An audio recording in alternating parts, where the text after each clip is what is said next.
1 minute, 30 seconds remaining.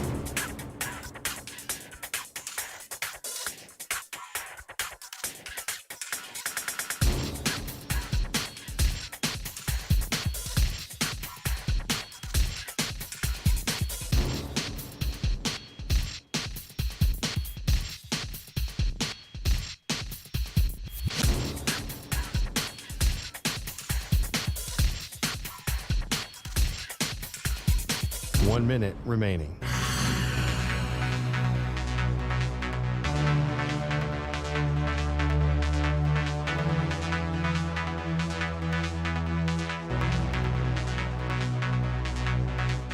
Forty-five seconds remaining.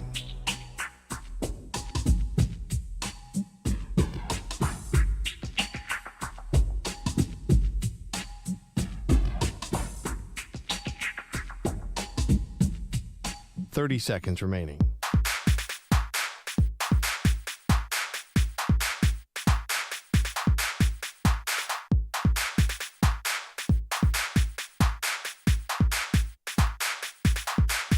Fifteen seconds.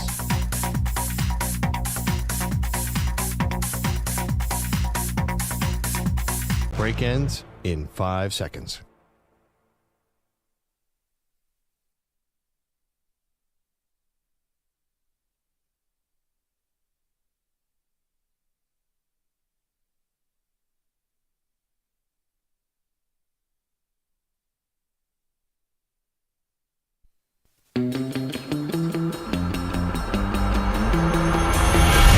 Can run the 40 faster than Tom Brady. He got a perfect score on the Wonderlic. They are Maggie and Perloff on CBS Sports Radio. Feeling any better about the decision to take the ball in overtime after hearing Kyle Shanahan yesterday? Me, not so much. Good morning, Perloff. How you doing? I'm good. I'm still trying to wrap my head around the analytics of taking the ball first or second. This is a debate that's going to last probably until next October. Is this our new LeBron Jordan? No. Until we get actual real NFL football to watch again, we're going to have a lot of time to chew on this. And I got to be honest, I have not made my final decision, Maggie. Well, what's it going to take? What do you mean your final decision? I just think that the game's over. It takes some time to put this into perspective. Is Kyle Shanahan the GOAT? Not the greatest of all time, but the GOAT. Is he going to go down? Is this going to be the Super Bowl where Kyle Shanahan screwed up by taking the ball first in overtime? Is that how we're going to remember this Super Bowl? Partly. Not the whole way, but partly. There's a lot of things that went wrong for the 49ers. Some big, some small. Some we've been talking about a little. Some we've been talking about a lot. There was some fluke aspects to this in terms of the special teams gaffes. There were injuries that we definitely have not talked about enough with Dre Greenlaw leading the way. But the shorthand of this Super Bowl, if you're looking at it from a 49ers perspective, will be Kyle Shanahan botched the overtime. Now, the reason why we're talking about this again and on this Wednesday is because yesterday we finally got the second postmortem press conference, if you will. You get the one right after the game, but obviously things are still swirling around. So this was yesterday, 49ers back at the facility. It's Kyle Shanahan, John Lynch also on the podium. So let's unpack some of this. Pete, can we play cut 17 first? So here's Kyle Shanahan saying how the game played out justified the analytics OT decision. I take into account what they say, what they think is right, and then I go off my gut in the heat of battle, and I knew what they felt going into it. And when I think about that during the moments I have to make the decision, I think the type of game it was did match what they felt was the best way to do. It did seem more like a field goal game. And our defense had been out there for a real long time right before that. So I didn't feel at all to override that at the time. Okay, so now we're hearing from Shanahan a little more about the defense being gassed. And John Lynch added on top of that, they had just come off of an 11-play drive, the defense that is. They were gassed. See, to me, that's never going to hold up. It's never going to hold up about the defense. Because it doesn't matter if your defense was gassed because you were always getting an opportunity to counter on offense. So again, even if the Chiefs had gotten the ball, if you won the toss and you deferred and the Chiefs came down and scored in 2 plays because your defense was so out of gas that they couldn't even pretend to guard the Chiefs, you always had a counter. And the way that Shanahan is talking is that he thought it'd be a field goal game, but the way he played this is he thought it was going to be a touchdown game, right? Because the way he described it was, if we scored a touchdown and they scored a touchdown, we wanted the third possession of overtime, not taking into account that the Chiefs were going to go for 2 if they scored a touchdown to win it. Okay, but you have to admit, at least there is logic to what Shanahan's saying. The defense was tired. That's a fact. Sure. And also, it was a field goal game. The final score was 25-22. The Chiefs are not the best red zone team. So Shanahan probably thought, you know what? We have no chance to stop them on this first drive because our defense is exhausted. But on the second drive, we've been kind of holding them to field goals. They haven't been, really torching us in the red zone. Maybe we could do it here. So I think he did think we could hold him to a field goal, which he had reason to think. Like, what had the Chiefs offense done all day? Okay, but that still doesn't make any sense because his decision to take the ball was because he was playing for the third possession. Right. So what does it matter if it's a field goal or it's a touchdown? Wait. So he scored a field goal. Right. Then if the Chiefs had scored a field goal, then he'd be in great position. Right. That's what he was thinking. Okay, but again, his defense, that doesn't make any sense to me. But his defense got a little rest. I think he thought, hey, our defense can hold this team to a field goal because I don't think they knew Mahomes was going to run. If Mahomes doesn't run, there's no way the Chiefs get in the end zone there. Okay, because they had not been really moving the ball that well. They hadn't been scoring in the red zone. So I think that Shanahan thought, hey, if we give my defense a couple minutes to catch their breath, we can keep them from getting in the end zone. Okay, did anyone really think that? I mean, no. Right, exactly. Did anyone really think that when you have Mahomes on the other side, that even if you believe in your defense, that is such a big risk to take when you're facing maybe one of the greatest quarterbacks of all time on the other side? Yeah, but I mean, the Chiefs' offense was not that great all season, and they weren't really great on Sunday. They were good, but were they terrifying you? And go back in your head to that moment. It did feel like a fait accompli, one of my favorite words, that they were definitely going to score a touchdown. It was fourth. They got to a fourth down where Mahomes scrambled off the right side. They got to third down. I understand. Shanahan at least has logic. You have to give him that. Okay. Hold on. At least there's thinking behind it. Okay. Well, I'd hope. I mean, it's only the biggest moment of the game up until this point. Here's the thing about that. You say the Chiefs' offense wasn't playing all that great all season and even in this game. You handed them the advantage of guaranteeing them 4 downs on every single start of every new downs because the Chiefs knew exactly what they needed to do to win the game, which was to score a touchdown. So you handed them an advantage of, their offense may not be playing great, but now they're going, to the wall because they can't punt. So you just gave Patrick Mahomes all these extra, if he needs them, 4th downs, one of which he took advantage of, scrambling for whatever it was, 10 yards or whatever, on a 4th and 1. Yeah, I mean, I do agree. That is the key factor that you gave Mahomes 4 downs. You can't give Tom Brady or Patrick Mahomes 4 downs. Exactly. I totally agree. But that being said, it easily, it wasn't a guarantee. I think you're doing Monday Morning Quarterback. You didn't know for sure that Kansas City was going to score a touchdown there because they really were not. They were not the Chiefs of the 13-second Bills game.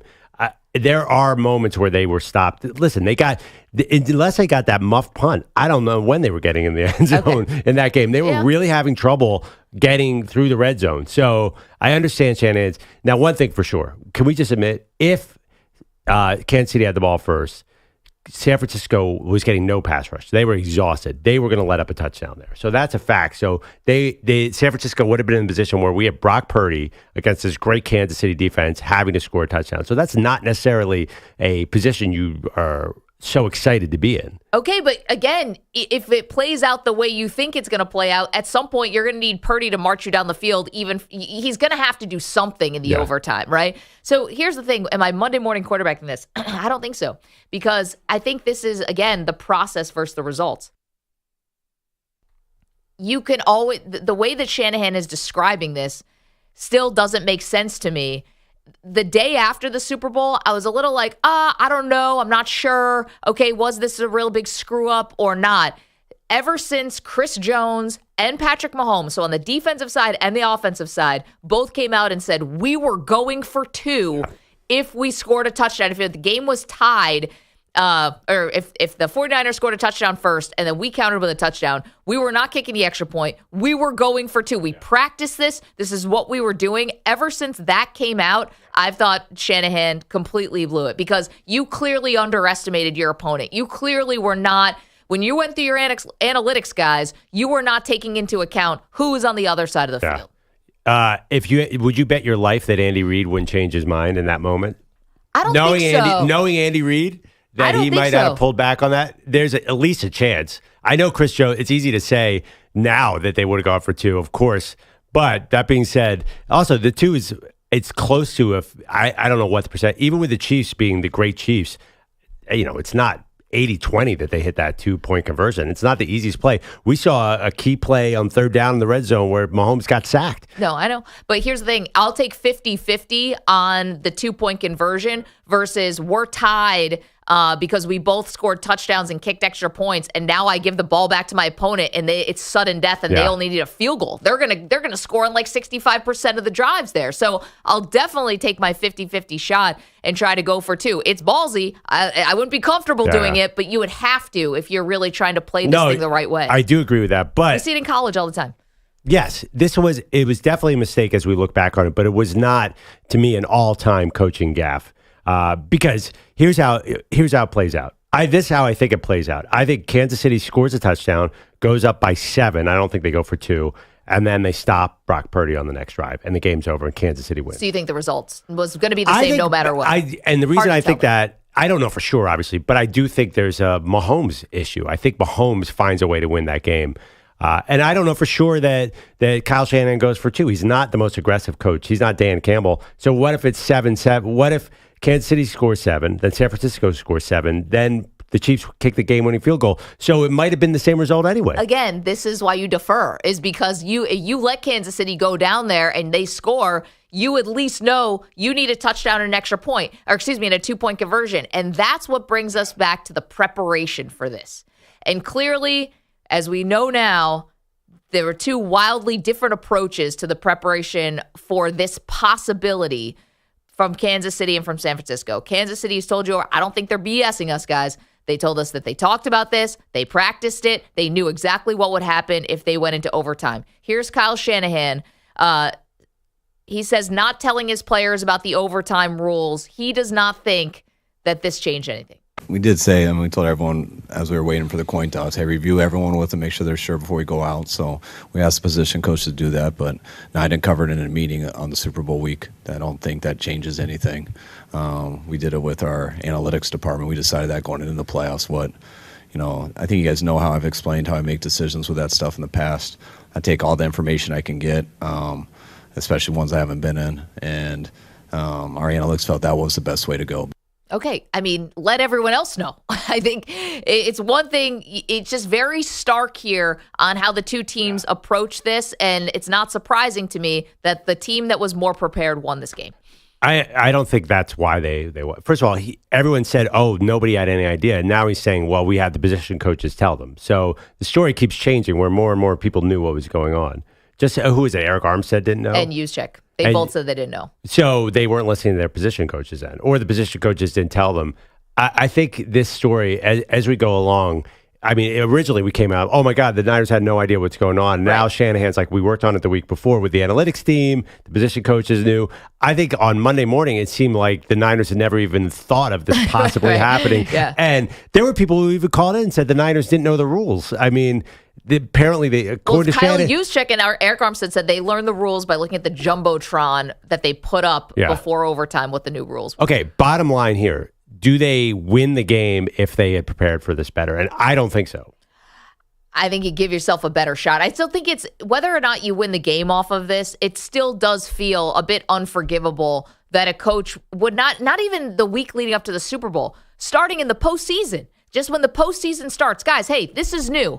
I've been in overtime in a Super Bowl before. Don't even bring that up. Who cares? But we're playing a close game against the Green Bay Packers. Maybe after that week you want to bring it up. Then you have to take an all-time comeback against the Detroit Lions. Maybe after that week you bring it up. It's not like you've been cruising through the postseason where you're winning every game by 3 scores, and overtime would be such this a thought that would never cross your mind. But how does knowing the overtime rules affect the execution of a single play? Does it affect how a player does his assignment? What's the difference? Well, it's the same thing. Why would you walk through anything? I mean, walk through anything because you want to know what the other team's going to do, and it's just basic. Have the best plays. So you say you have that play where Mecole Hardman scored the touchdown. Like they walk through that a million times. How do we beat the defense? It's still the same plays. It's still the same assignments. It's still, you got to block the guy that you're supposed to block. That's why you walk through, not because you have in your mind what the actual ramifications are. Listen, I think that the Chiefs would probably tell you they like the fact that they had a plan and they knew about it. Everything was buttoned up. I do think that's part of the thing for a coach. You're not just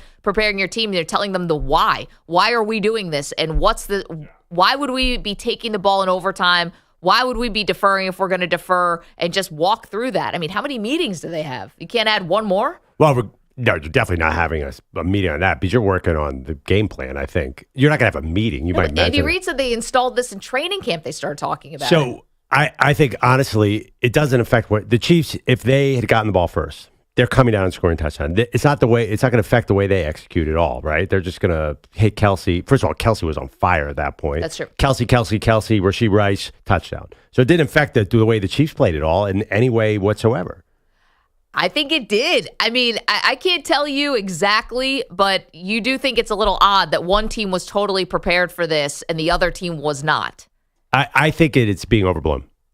As far as Kyle Shanahan, has he watched the Super Bowl film yet? Has he gone back to relive this painful moment? I don't think I have to anytime soon.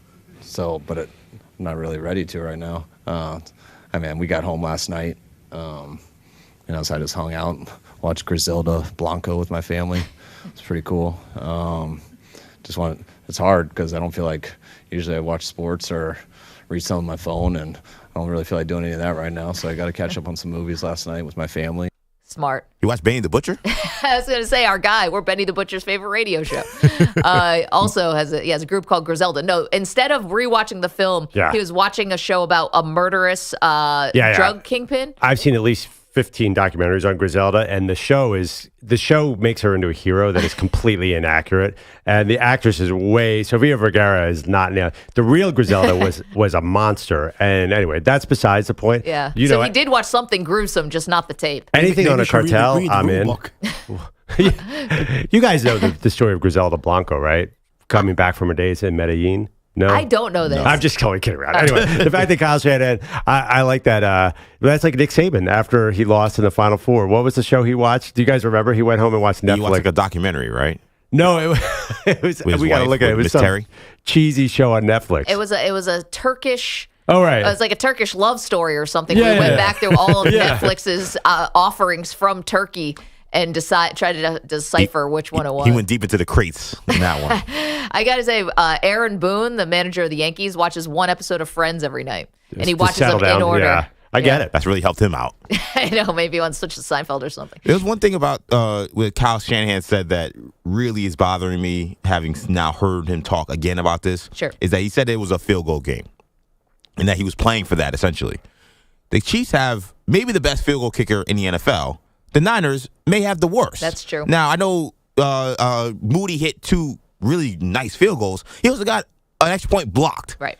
Why are you playing for a game where you're deciding that the field goal kickers are going to decide the game when they have the best and you may have the worst? Yeah. Well, if it was if Kansas City had hit a field goal, then San Francisco probably wins the game, right? Because they're probably going to come down and hit a field goal. Why so would I you say understand that? It's Jake Moody. Yeah. He's been as inconsistent as everybody because this year. Super dicey. Chiefs were gassed.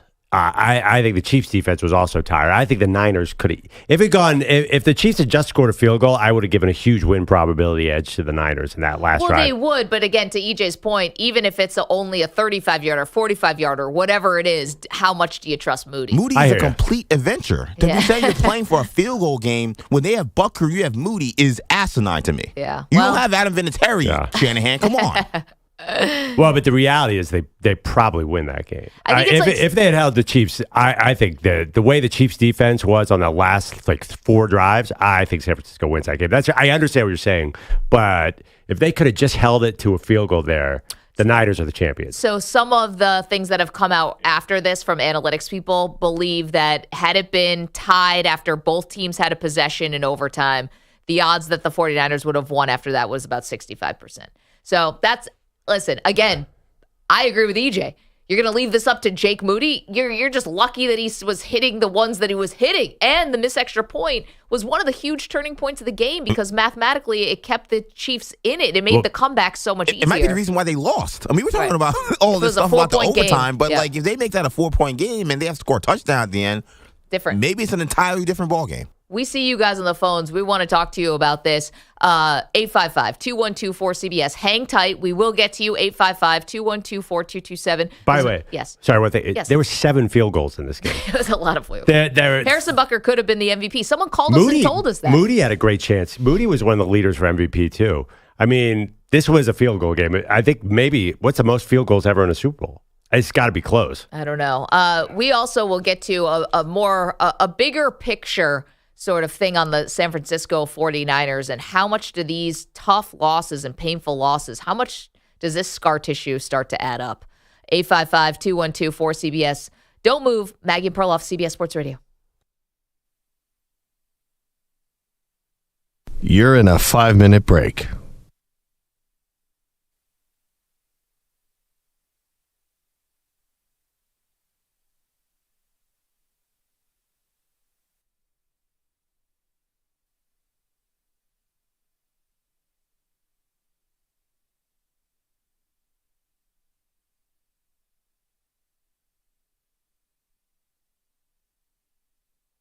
Four minutes, 30 seconds remaining.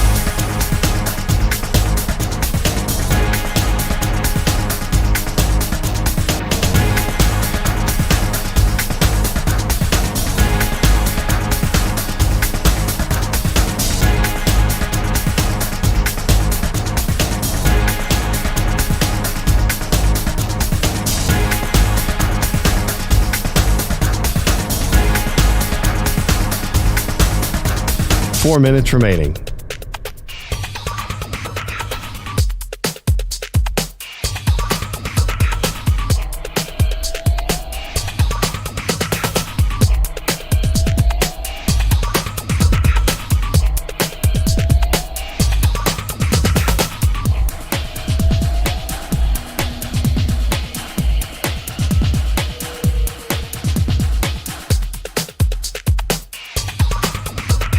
Three minutes, 30 seconds remaining.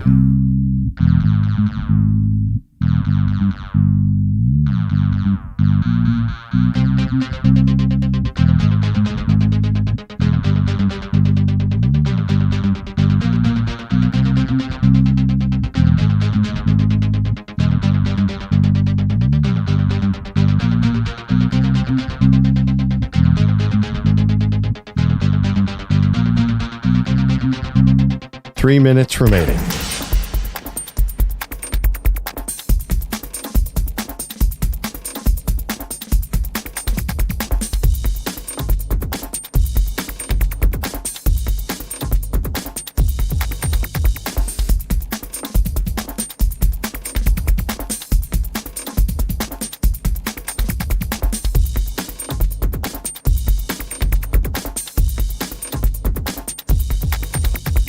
Two minutes, 30 seconds remaining.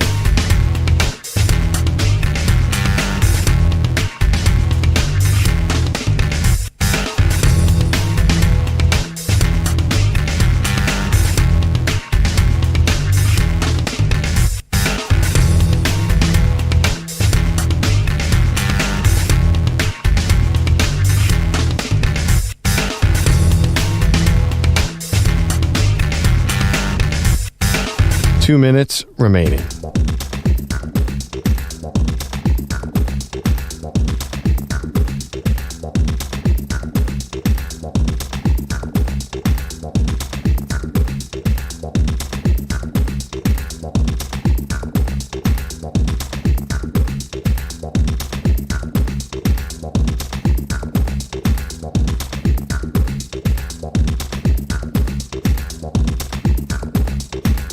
One minute, 30 seconds remaining.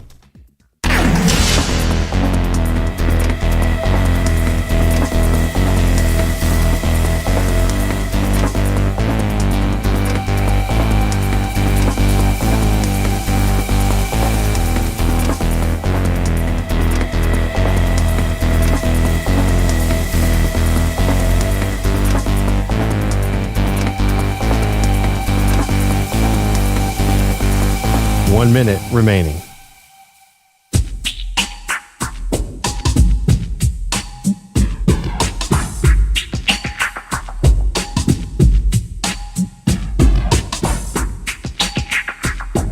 $45 seconds remaining.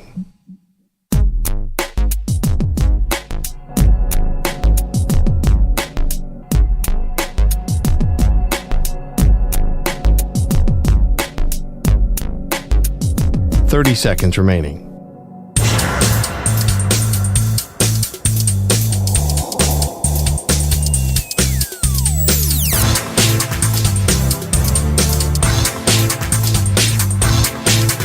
$15 seconds.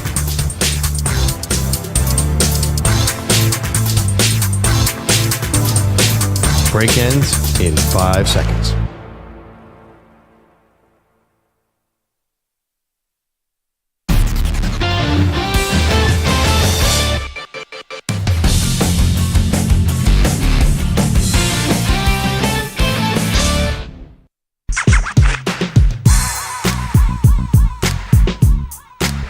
Welcome back to Maggie and Perloff. God forbid we credit the Chiefs for winning the Super Bowl. Let's focus on every detail of the San Francisco 49ers blowing this. It reminds me of teams that lost to Tom Brady so much. You could pick them apart. There is also the factor of Mahomes on the other end. I get it because, there are very limited opportunities to win a Super Bowl. And Kyle Shanahan was right at the doorstep, so it does start to wear on you. Yeah, for sure. And also, 4 years ago when it was Super Bowl 54, they were like this ascending team that was like young and Shanahan and he's back. And now here we are, that was Super Bowl 54. Now it's Super Bowl 58. You've lost to Mahomes twice. And it's, there's a different type of vibe here. And of course, we've got to forensically comb through this thing, especially when you have an overtime. But it's funny, you think about the Niners through the years, no one really expected that Jimmy G team, that first team, to be there. Then remember the year that they lost to the Rams in the title game, that was not a good 49ers team. They had chaos all season long. They overachieved. And I would argue this team overachieved a little bit because they should have lost to the Packers and they should have lost to the Lions. It wasn't like they were just rolling coming into the Super Bowl and should have stomped the Chiefs. To me, it wasn't. That's why this narrative that they blew the Super Bowl, this was not a team that was firing on all cylinders by any means. I know, but this is where you and I are always going to disagree on this for heretofore until the end of time. They were the number 1 overall seed in the NFC. Yeah. They were at home throughout the playoffs. They were favored in both games by a touchdown or more. Maybe they should have lost to Detroit because Detroit got out to such a big lead. But to say they weren't talented is crazy. I'm not saying they're not talented, but they were. To say they're lucky to be there, I can't get that. You're not saying they were lucky to win that Lions game? Well, no, I think they came back and the Lions helped them out. Oh, but I don't think it was like, wow, this real upstart San Francisco team, they didn't have a shot in hell, and here they are in the Super Bowl. They were the number 1 seed. I don't think they were like the 85 Bears coming to this game. They were definitely 85 Bears. I mean, no, they were not a dominant team by any chance. I mean, it should have been the Lions there against the Chiefs, and I would have loved to have seen that game. But they were dominant in the regular season up until that Ravens game. Yes, they were. The first half of the season, I mean, they got their butts kicked by the Ravens. That game was, and also the 3-game losing streak. They kicked the Eagles' ass. They kicked the Cowboys' ass. Early. Then something happened. No. The Eagles game was December 3rd. Yeah, no, we're not doing this. I'm sorry. Oh, wait. You guys think that the San Francisco team that beat Dallas 42-10, that was not the same team by the end of the year. You saw that was a home game against Baltimore, and they got blown out. They went to Philly and beat you guys 42-19, and that was December 3rd. They had winning streaks this year of 5-7 in a 17-game season. This was a dominant team. Okay.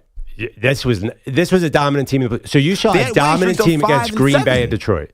I'm talking about in the regular the right season. Team, Green Bay, yeah. And weren't they playing a first-place schedule? Right. I'm talking about in the regular season.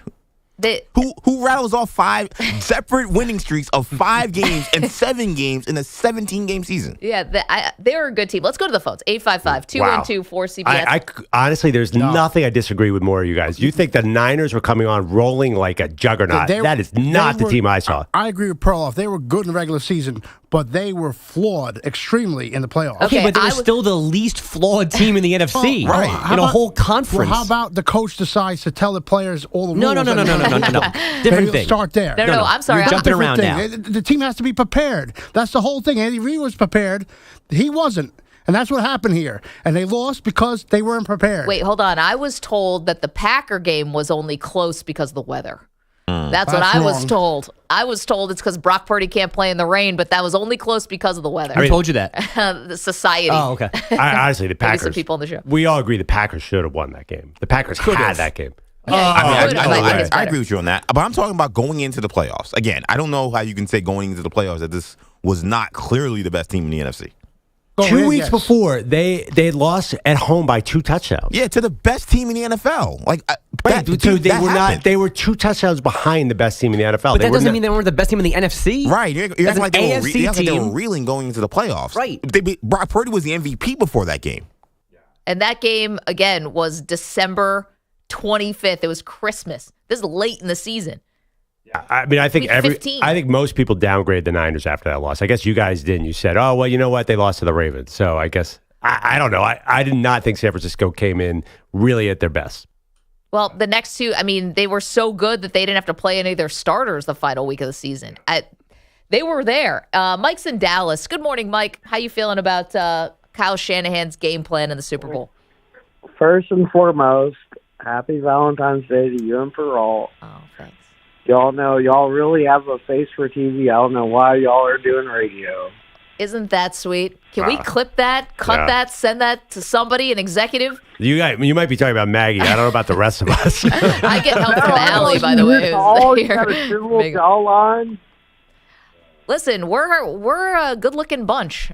I'm not afraid to say it. And then I don't know where someone said that y'all are wearing Buffalo Bills jerseys. I mean, I didn't bring it today. It would have felt a little out of place. Yeah. But, okay, so and then later on, can y'all open up the love line for Valentine's Day? The love line? Let's transition into a romance show for the rest of the day. Need dating advice? Call Maggie and Perloff. Wait, do you remember that show Love Line with Corolla and the Dr. Drew? Yeah, of course. It was amazing. I know, but that was also, I was pretty young for that show. I learned a lot about STDs on that show. Thankfully, none of that came to fruition in my real life. Agreed. It's like, wow, that sounds painful. Nope, I don't not know. chlamydia. I don't know why you'd call a radio show. Thanks, Adam Carolla. Just talk about the open wounds you have. Anywho. Anyway, so... Happy Valentine's Day. I spent a lot of time drinking at the bars, playing shuffleboard. And the greatest shuffleboard player of all time, Billy Mays. You know... Our Billy Mays? No, not the guy, not the ShamWow guy. Now that'd be a story. Like, so I was playing shuffleboard against the ShamWow guy. You know what he would say? He would say, you don't wait around for the game to come to you. You win the game. And that's what, when they opened up, the 49ers opened up the game with the fucking air raid. Oh, careful. Oh, no. I got him. Pete was all over it. When he said drink at the bar, I started to hover over the dump button. He said hi, I still like him. He said we were good looking. He could call back anytime. Yeah. He come with your jawline. Is that the first? I couldn't hear him. He said my jaw? Yeah. I've never heard that in my life. I mean, if you can't really compliment a woman's jawline. It is Valentine's Day. It is Valentine's Day. Yeah. Unless you really want to. Tell him to call back and just lose the curse words and we're good. No, it's funny. That call was totally off the rails. And then he said something really deep and profound that kind of made us all pause for a second. That wasn't off the rails. That was accurate. You can't wait for the game to come to you. You've got to go to the game. And that's really a metaphor for life, too. But I wouldn't think shuffleboard, like, does aggression win in shuffleboard? I've never played shuffleboard. I'm not sure. The sawdust, it's got to be on the track. Is that called shuffleboard, too? Yeah, I don't know what shuffleboard is. Shuffleboard was the old person game with like the big long stick and like the clay disc, and you're like shoving them down the. That's shuffleboard, okay. No, guys, in a bar, that's not what shuffleboard. No, but is that called shuffleboard too? The thing with the hand sliders and the sawdust. That's shuffleboard it's got as well? like a disc, a small disc. That's called shuffleboard. No, I didn't think so. That's called something else. I think shuffleboard is famous. It's you think that he's out there playing cruise ship shuffleboard? No, shuffleboard. That's shuffleboard. I'm looking at shuffleboard tables right now. Guys, I know what I'm talking about. It's not my favorite bar game. I don't know about that. When it comes to bar games, you got to go Buck Hunter. Perloff, just sit there and look pretty. We'll handle the games. Mike is in Pebble Beach. Mike, good morning. Good morning. How are you all? We're doing great. What's up? Well, I'm calling here from Pebble Beach. I'm on the Pebble Beach golf course. We've lived here since 1954. Wow. Gorgeous. Yep, I've seen all the tournaments there since Bing Crosby days, but that's not my reason for calling in. Number one, how about the famous saying, preparedness meets opportunity? All right? Yep. I played high school football for 4 years, Pop Warner football for 4 years. I'm not sure if your two co-hosts have ever played organized football, so here's what I'm going to say about I was a quarterback for my high school team and linebacker. I played both ways.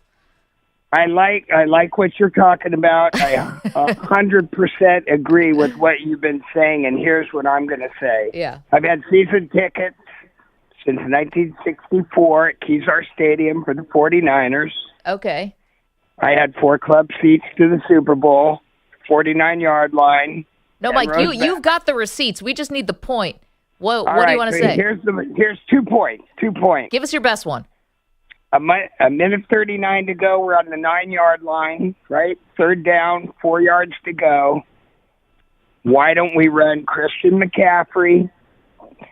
And if he doesn't make the 1st down, we go for it on 4th down, run Christian again, get the 1st down. There's less than a minute to go in regulation, and we run out the clock and kick a field goal with a few seconds left to win the game. Yeah, I mean, Mike, I appreciate that. I'm sorry.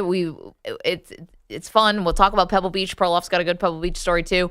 Yeah. McCaffrey had gotten, I believe this is where he had gotten stopped for no gain. Right before. Yeah, he got stuffed a lot on Sunday. I mean, listen, is that a way to go? Is that a reason to go away from him? No. I mean, he's still Christian McCaffrey. I thought McCaffrey, and we've disagreed, I thought McCaffrey looked a little worn out in that game.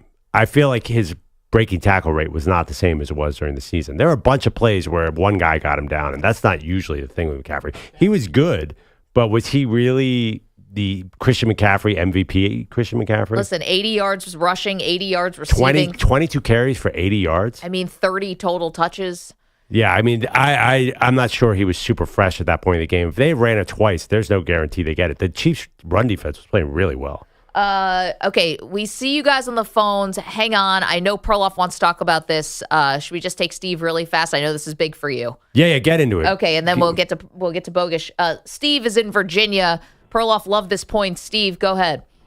Hey, it's the first time calling. Good morning. Appreciate you. So my thing was, and I think I might have noticed it some during fantasy football, is San Francisco's overall game plan of maybe if a team had a better, I guess, pass defense or whatnot, they would keep George on the line to block more so than advantage of him as an offensive weapon. Yep. So I don't know if it's a stat that is sorry about that is out there, but I was curious. Out of the 38 pass attempts, I know he was targeted 3 times and had 2 receptions, but what's the percentage that he actually went out on a route? Okay, so great. Kind of bust up the blitz. Great question, Steve. Thank you for the call. I don't have that percentage, but I can tell you he was in on 84% of the offensive snaps. Like, he was out there. I think he obviously was blocking. Now, he missed a block on McDuffie, and that's what ended up going unabated to the quarterback. But, Kittle was not a big factor in this game offensively, obviously. Yeah. So you had a good point that he wasn't targeted. He was targeted basically the same amount of times in the Lions game, but he had that huge play. They unleashed him at a certain point. So what do we know about his injury, too, in this game? It looked like he separated his shoulder and then he came right back out. It's been described as an upper body injury, so maybe they thought, okay, because you're just waiting for the big George Kittle play all game. 4 yards for the first-team All-Pro tight end, that seems wrong. That's a one thing in the body. Not hitting AYIUK long was definitely a problem, but Kittle for 4 yards, he's one of the best tight ends I've ever seen. He's top 10 all time. Andrew Bogish is here with headlines. Good morning. Good morning, guys. Those headlines sponsored by Progressive Insurance. Looking for a career path with flexibility and great pay and benefits? Go to progressive.com/careers and apply online today. Hey, how you guys doing? Maggie, Perloff, Ackerman, Bogish, and the other gentleman. Sorry, I forgot your name. Even though Jalen Brunson says it was Great call. The Knicks still think their all-world guard should not have been called for a foul at the end of Monday night's loss in Houston. And since the refs have since admitted the call was wrong, the Knicks are protesting the game.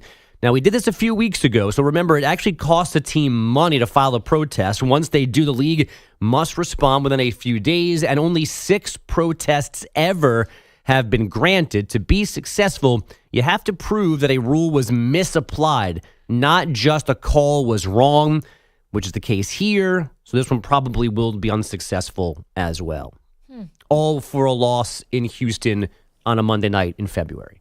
Look, every game matters, okay? And I'm all about them filing for this protest. And the fact that they might not win, or you're saying they probably won't win, is why refereeing is a sham in the NBA and a lot of sports.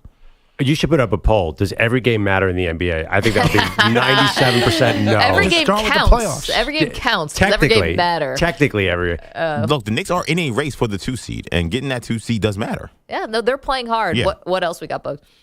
We've got, as far as we know, all NBA losers last night, excepting that L. Monty Williams, familiar with his Pistons, losing 125-111 at the Lakers last night. In the second half, we started to play our kind of basketball, and then we couldn't shoot the ball. Look at how many possessions more we had tonight. We just couldn't shoot the ball the way that we needed to. Because you're bad. The Pistons shot just 41%. Missed 23s, while the Lakers got 20-point games from LeBron, Anthony Davis, and D'Angelo Russell. LA is now won 5-6, is 3 games over 500 for the first time since right before Christmas. Somebody's lying in Philadelphia. Hassan Reddick now says that Hassan Reddick did not request a trade recently. Weekend Report said he asked for one and was granted permission to find one.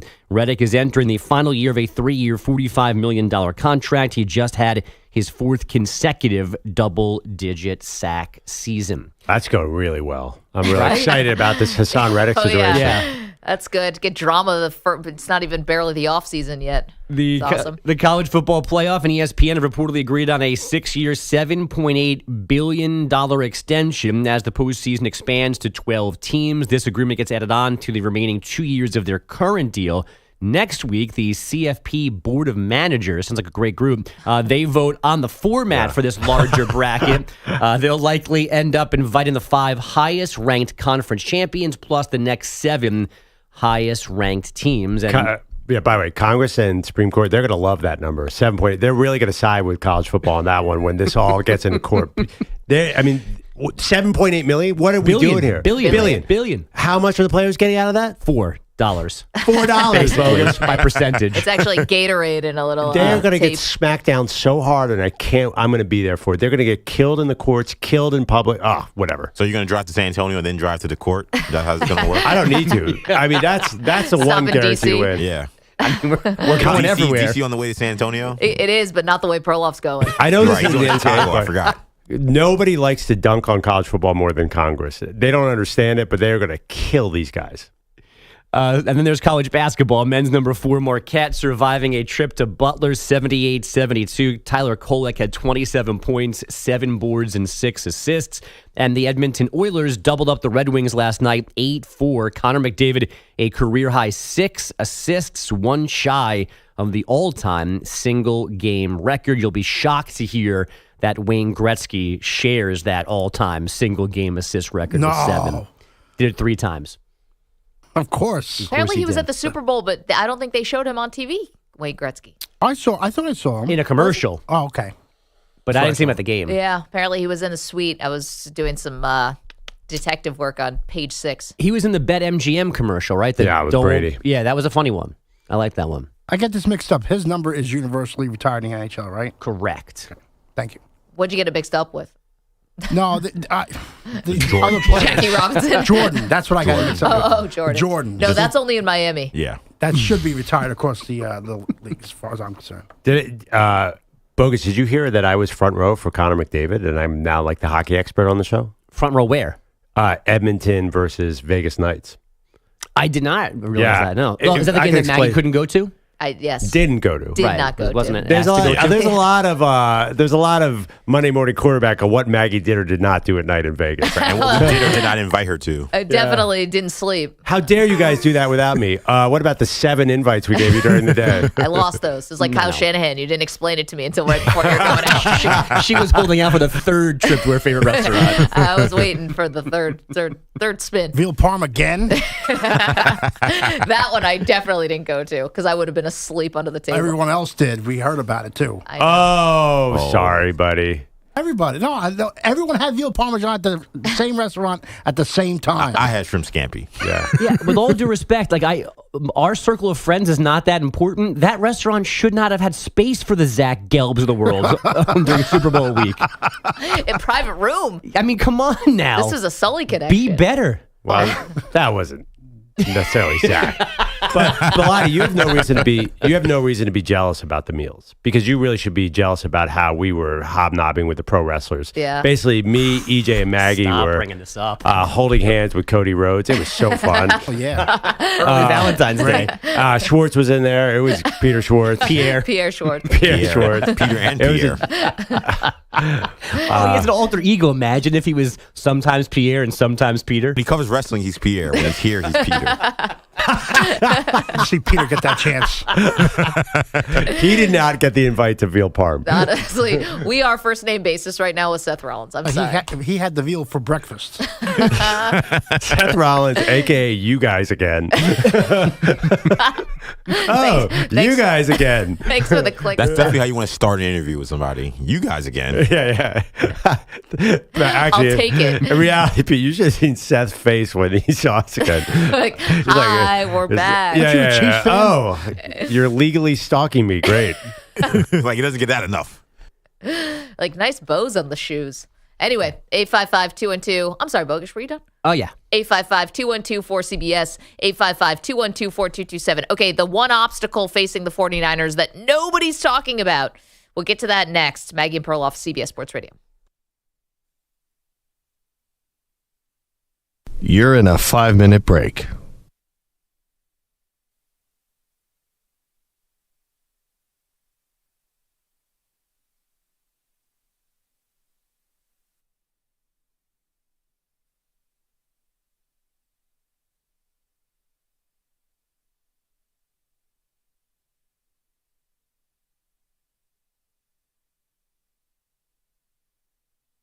Four minutes, 30 seconds remaining.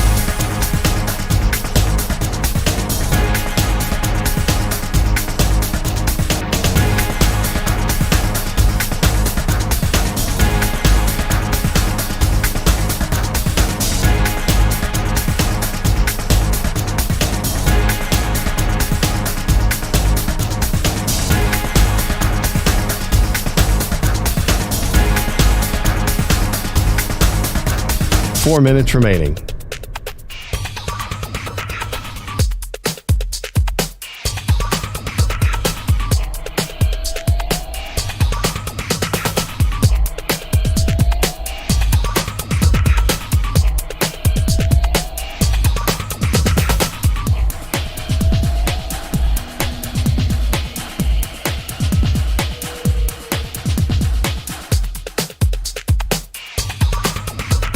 Three minutes, 30 seconds remaining.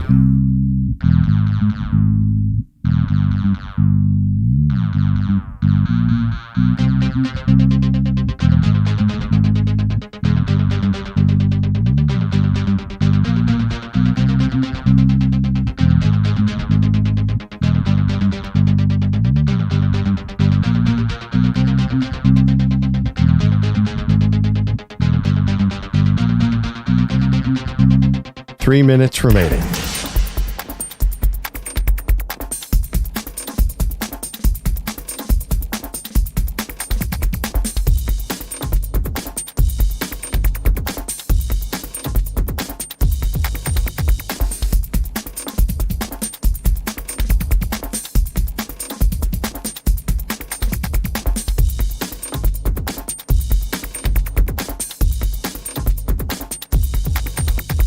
Two minutes, 30 seconds remaining.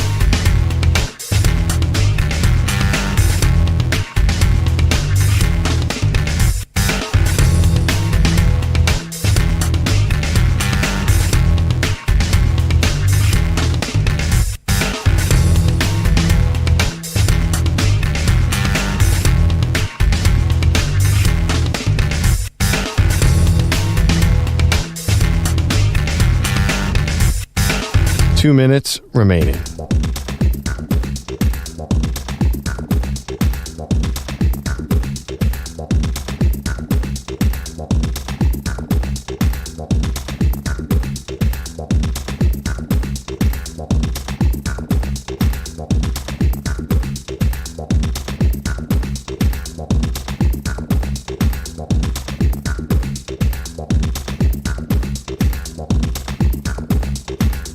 One minute, 30 seconds remaining.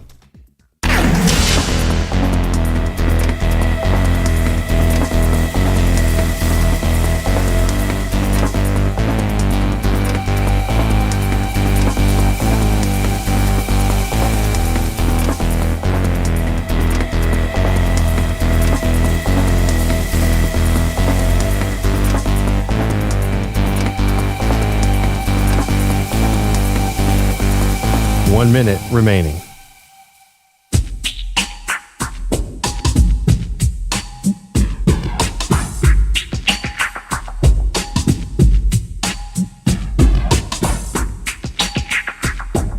Forty-five seconds remaining.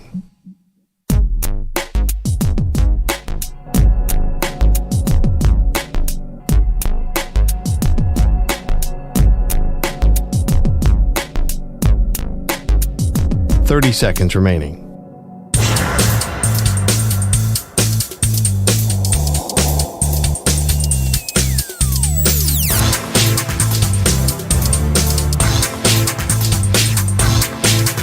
Fifteen seconds.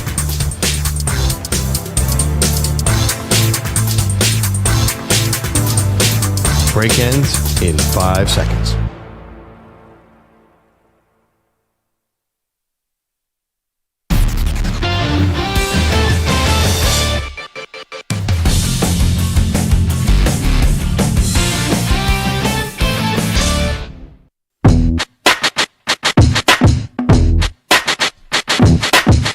Welcome back. Maggie Gray, Andrew Perloff. Okay, we've been talking a lot about the TikTok, if you will, the forensics on Kyle Shanahan, his decision, specifically the overtime decision to take the ball instead of defer. And, you know, what a mistake that appears to be. Now, if things had gone differently, they still could have won the game. But again, I think the process about it was totally flawed no matter which way you slice it. However, the only reason why I bring that up is to bring up this point, which is this is another painful loss for the 49ers on the biggest stage. No right? doubt. Okay. No doubt. It's not like they got blown out. It's not like this was never a game. Again, it's another game, just like in Super Bowl 54, where at one point you did have a lead. Obviously, Super Bowl 54, you had a 10-point lead in the fourth quarter. It was a little different. But it's another painful loss. You add in the painful loss in the NFC Championship game when they lost to the Rams when they had a 10-point lead. So all these things start to add up and to build up. Perloff, you've seen a lot of Kyle Shanahan get compared to Andy Reid. When he was with the Philadelphia Eagles, your favorite team. He was there for 14 years, and they went to NFC Championship games. They went to Super Bowl. They lost. They couldn't get over the hump. Eventually, that wore on Reid and the team, and he had to go somewhere else to win a Super Bowl.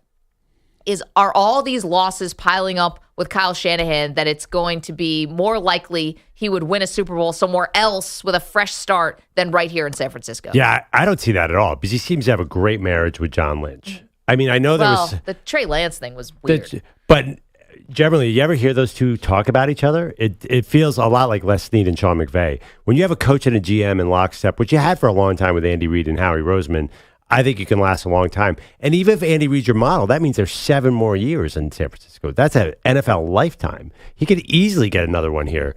I don't even see the slightest bit of tension between the team, between Shanahan and the front office. If there is, we haven't heard about it. Seems like San Francisco's a great place to live. He's not going to want to leave. Where would he go? And he's built the team. He doesn't even need his most talented team to get to the Super Bowl. I think he can, he added, before McCaffrey, he was in the Super Bowl. Post McCaffrey's in the Super Bowl. I think he can take any team and make them really good. I don't know what goes wrong here. Why would he leave? Well, he can't take any team and make them good because we've seen what's happened when he's not had a quarterback or his quarterback has gotten injured. Well, it has totally derailed his seasons. Right, but that's everybody. Well, actually, when Bosa got hurt, that season went I think it was the first or second game, that season went away immediately. Right. So it's not always. It's hard to account for everything.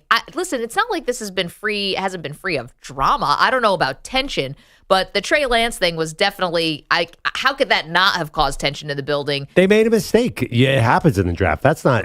I mean, there would be no coaches keeping any jobs if they were left because of draft mistakes. Every team has draft mistakes. No, but a lot of people get fired for mistakes like that. Not if you keep winning, though. It's not. It's to their credit that they have kept winning to overcome it. I mean, all the stuff with Jimmy Garoppolo, even. I mean, I can't imagine. It's not like they haven't been totally devoid of drama. I'm not sure about tension. I think there is something to the scar tissue part of this. And, maybe it's because I'm a Bills fan and I understand what that's like, not just with the 90s, but also the current team. It becomes really hard, I think, when you lose in such heartbreaking fashion, which it always will be in the Super Bowl, but specifically in instances like this, to then have to start it all over again. And, I don't know how much longer he's going to be in San Francisco. He's got a really great thing going now, but this was probably his best team. And if you can't win with this team, how do you think you're ever going to win? Oh, I see. How is this his best? I think last year's team was definitely better than this year's team. Well, Brock Purdy is a rookie, though. I mean, no rookie has ever won the Super Bowl. But last year's defense was ferocious. They were the number one defense in the league. This year, they weren't even close. So I'm not sure. Yeah, I don't totally agree with that. I think they're going to be back and good again. Coming up, Patrick Mahomes putting it all out there. His goals and what he's hoping to achieve, are they realistic? Get to that next. Maggie and Perloff, CBS Sports Radio.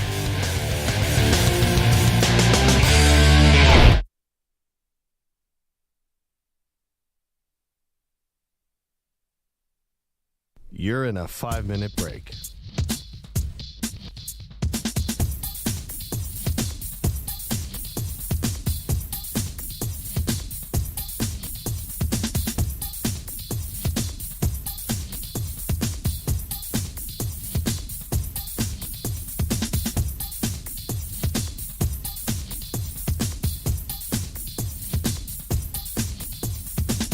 Four minutes, 30 seconds remaining.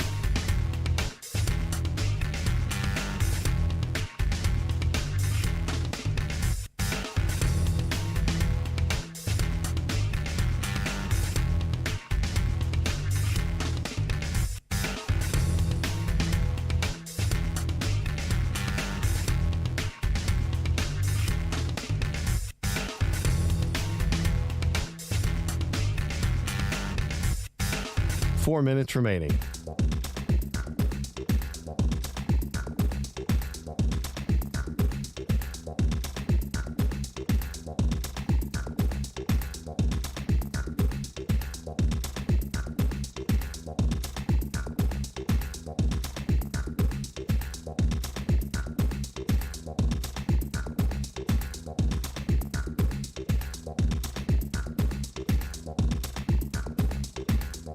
Three minutes, 30 seconds remaining.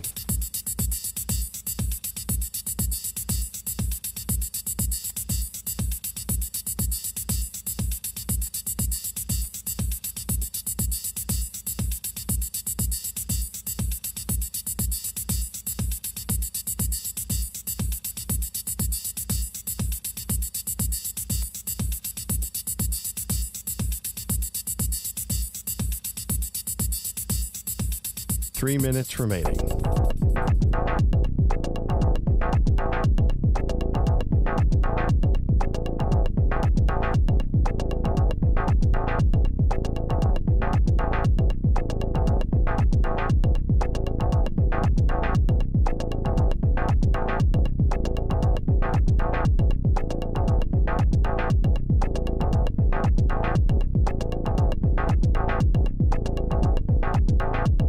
Two minutes, 30 seconds remaining.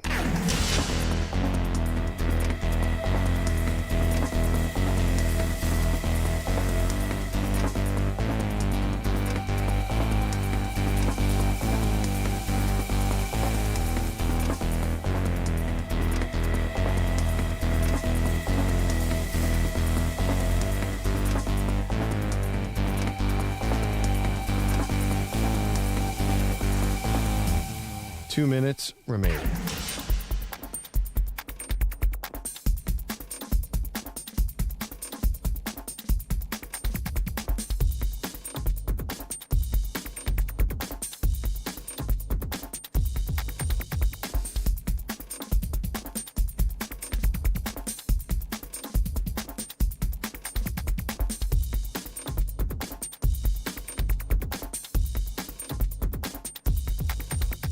One minute, 30 seconds remaining.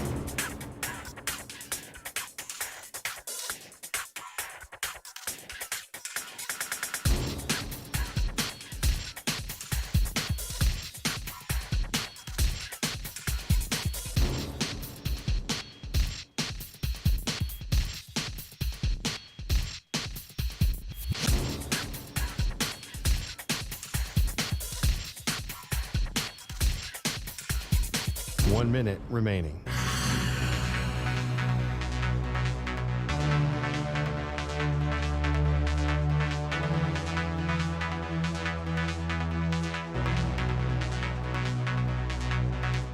Forty-five seconds remaining.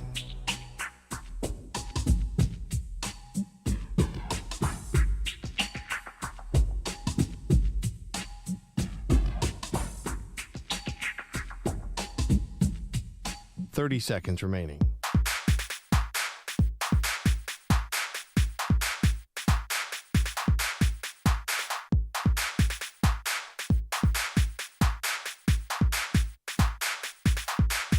Fifteen seconds.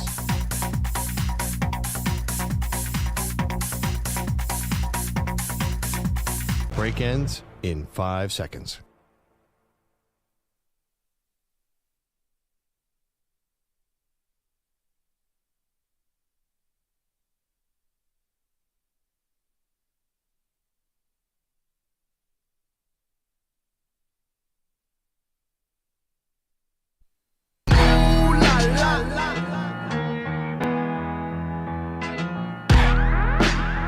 He's the reigning Fortnite champion.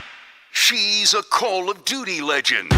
They are Maggie and Perloff on CBS Sports Radio. Patrick Mahomes putting his goals out there. Hey, welcome to the show, Maggie Gray, Andrew Perloff, not shying away from some really, really big milestones, Perloff. And first and foremost, as Mahomes is doing multiple victory laps and well-deserved, he says his goal is to get 7 rings. Here's Mahomes. Obviously, the goal is always 7. It's always to try to get as much as you can. And so all I can do is just try to maximize my opportunities every single day, continue to work to be better, not only for myself but for my team. And we'll see what happens at the end of my career. Okay, so that was to NFL Network. Goal to get 7 rings, at least to tie Brady. He acknowledges that, Brady beat him in the Super Bowl, so that he might never be able to pass Brady. But 7 rings. He's also been very vocal about going for a three-peat, which has never been done in the Super Bowl. Yeah, but, first of all, he's just trying to get through that answer alive. I don't think that, to me, that was not a Patrick Ewing guaranteeing an NBA title or Joe Namath. That was just like, get me through this question. And it is, I think it is obvious.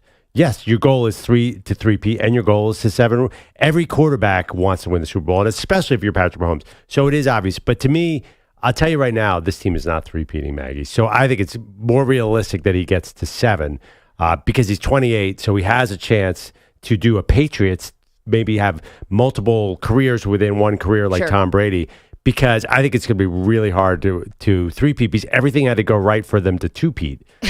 Back to back. Or a repeat, as it's called in English. 2-peat. So look you should trademark that. Look how much had to go right for them to get these 2, and then they're going to have a really tough offseason to keep all this defensive talent there. So I think, and Travis Kelce's getting older, I think it's going to be hard to 3-peat. I think it's more realistic for